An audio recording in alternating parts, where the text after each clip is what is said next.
So Peter from Lowestoft asks, I've been a smoker since the age of 14. I'm now 28 and my wife and I have just had a baby daughter.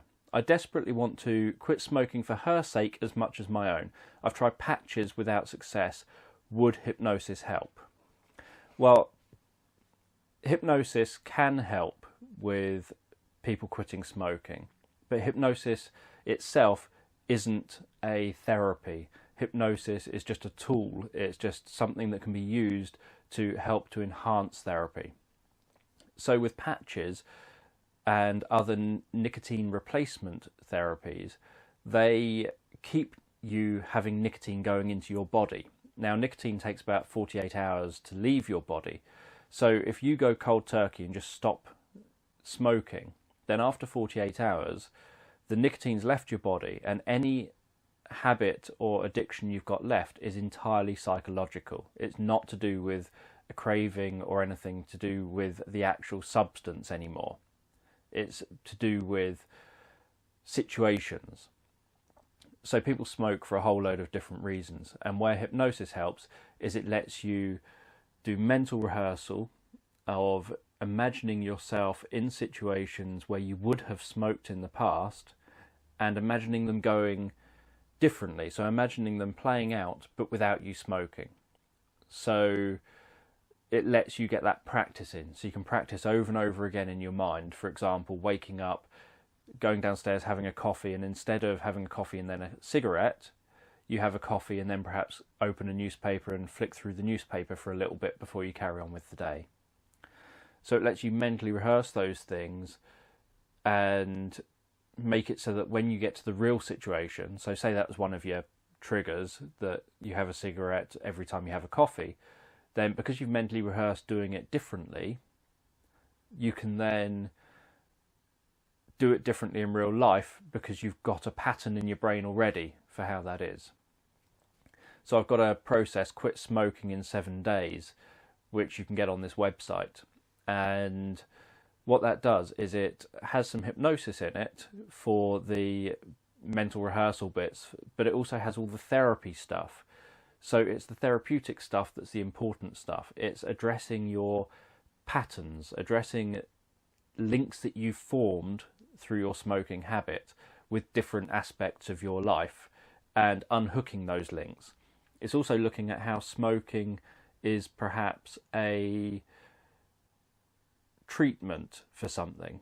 So I think of smoking as being somebody's medication, that people normally smoke for a reason. They don't normally smoke just for the sake of smoking. So it could be, I smoke to calm myself down when I'm stressed, even though actually that's a bit of a myth, because smoking, nicotine is a stimulant and doesn't calm you down. But what calms you down is your breathing that you're doing. So if a smoker breathed in the way that they smoke, but without the cigarette, then that would be a healthy alternative that would get the same pleasurable feelings and the same benefits. So I look at that. So it could be that smoking was a medication for you in the past when you were 14. Maybe it helped you to fit in with a peer group or something. But it isn't needed as a medication now, and you're stuck with the habits and you've just been responding almost like resenting the smoking. You've been responding thinking, I wish I could quit, but the habits seem to be too strong. So if that's the case, then it's just a case of breaking the habits. If smoking is still a medication for yourself, so for example, if smoking is your way of managing stress, then you have to look at alternative ways of managing stress. One of those ways is perhaps to just do the breathing techniques, but without the cigarettes, and then mentally rehearse doing these new ways. So some people smoke, so some current medication reasons are things like to fit in with a social group. Maybe you're not very good at starting conversations, but you can go up to someone and say, oh, have you got a light? And then that opens up a bit of conversation. It could be smoking because of stress. So the cigarette makes you take a break and makes you then breathe correctly to calm yourself down.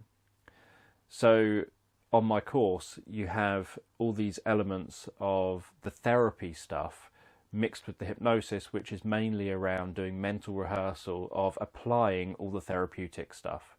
So hypnosis can help with quitting smoking, but it has to be done in conjunction with therapy, in conjunction with actually addressing what's behind the smoking. Not just hypnosis as done by some more inexperienced practitioners, where they'll do suggestion hypnotherapy and they'll just suggest problems away.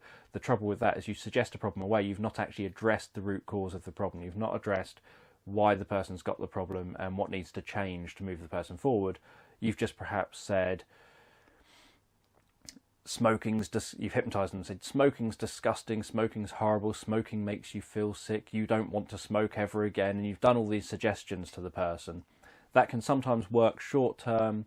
Some people it will be more effective longer term, but for most people it's not effective when done just like that, just trying to use hypnosis and suggestion, because it hasn't addressed anything. So if you make someone stop smoking through telling them how disgusting cigarettes are and telling them they don't want to smoke ever again, and they smoke, it's their medication for stress, and they smoke because when they get stressed it's their way of calming down.